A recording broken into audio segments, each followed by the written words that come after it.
guys, this is Stacy, therapist here with Lifescape. I wanted to take some time to introduce you to my friend and therapist, DENA. Hi.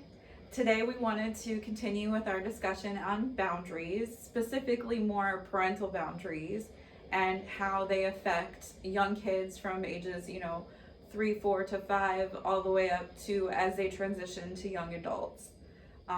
So we thought we would move through the stages and kind of go over some boundaries and how they impact our relationships as parents and kids.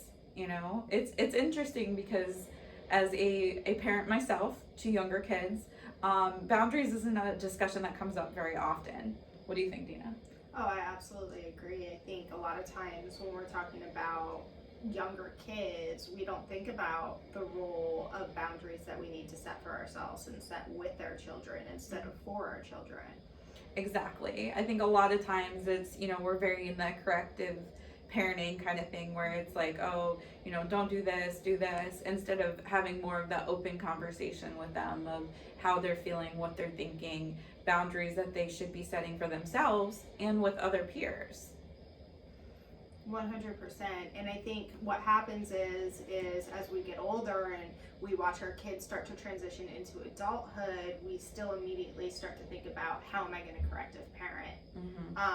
And what ends up happening is as our children go away to school, we forget that this is a moment where they're learning to grow and come into themselves as adults, and which means we need to change how we interact with them and also what our boundaries with them are, so that they're able to learn to make their own decisions.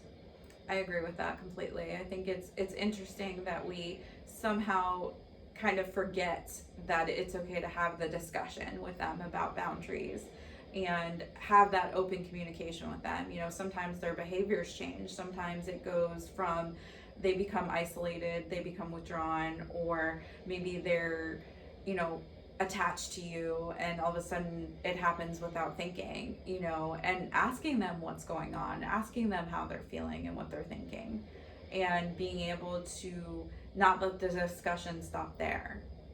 And as a young child, that isolation and withdrawn behavior or the over-attached behavior is something that we want to definitely zero in on and be concerned about. Whereas as an older adult, when we stop hearing from our child necessarily every day because they're transitioning, they're not home, or we start hearing from them 3-4 times a day, that's a time where we want to be more concerned and say, listen, you're learning to transition, and say to ourselves, it's okay for that to happen. We don't need to call our kids every day as they're starting to transition into adulthood, and that's hard for us because we're used to them living with us 24/7 and seeing them 24/7. And the other thing that we need to be sure that we're doing as they're transferring into adulthood is making sure that we're not doing those things like showing up unannounced. True. Very true. Because they're learning how to become their own person.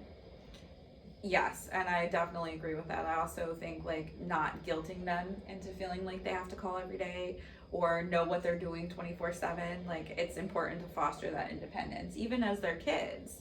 It's important to give them constructive feedback, but also give them some independence, controlled independence. Whereas, it's okay to want to be at every game for sports and be around them all the time, but you also have to remember that it's okay for them to be in a sport by themselves and go to practice alone as long as they're with somebody who can supervise, and giving them that little independence and trust so that as you raise them, they keep moving along with that.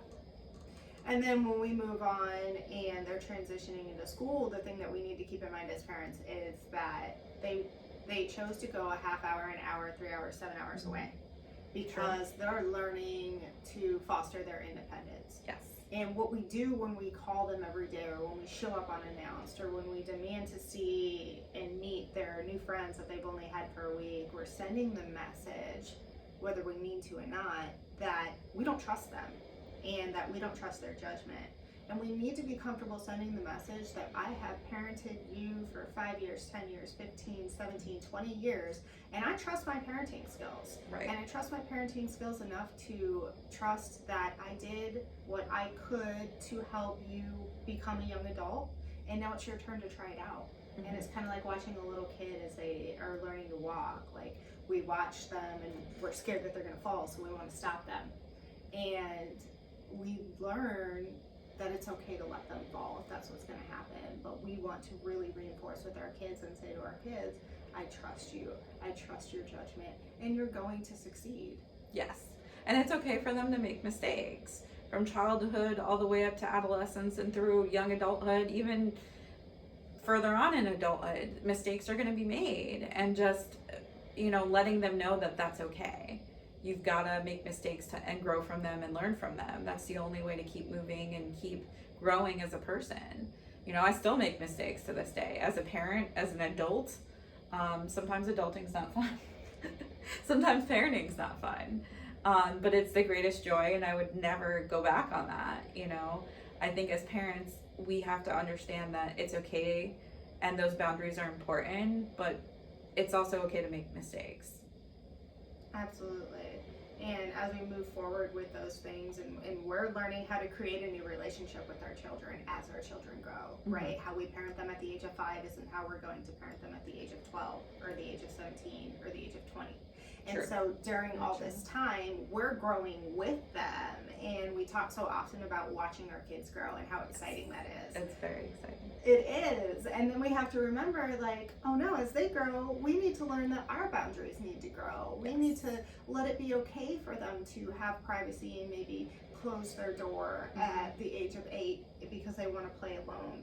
Or at the age of 21, that we say, you know what, it's okay if I don't hear from you for a couple of days because I'm watching you grow and I'm growing as a person.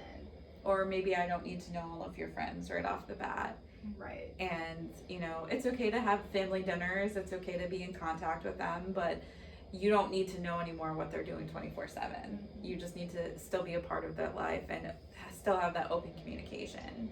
And I think that's such a key factor as they get older, from when they're very young, ages 5, 6, 7, and so on, to as they become 20, 21, to continue to have that open communication with them. That's such a huge, important thing, and fostering that communication. Right, because we want to send the message as they're 5 years old, as they're 10 years old, as they're 15, as they're 20, I believe in you. And Yes. I know you're going to make the right decisions, and you're going to do well in whatever you choose to pursue. And sometimes that's going to mean doing it alone, and sometimes it's going to mean parentals being in the background, but it's going to be okay. I think what it really comes down to, and what I think we would like you to take away from this, is just making sure that you have those conversations with your child about boundaries, and regardless of age, having that open communication, and not being afraid, and trust your instincts.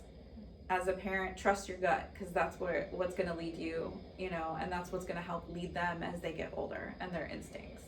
Well, we hope that you enjoyed this discussion, and we thank you so much for watching, and we hope that you have a really great day. Thanks, Lifescapers. Thanks, bye. Bye.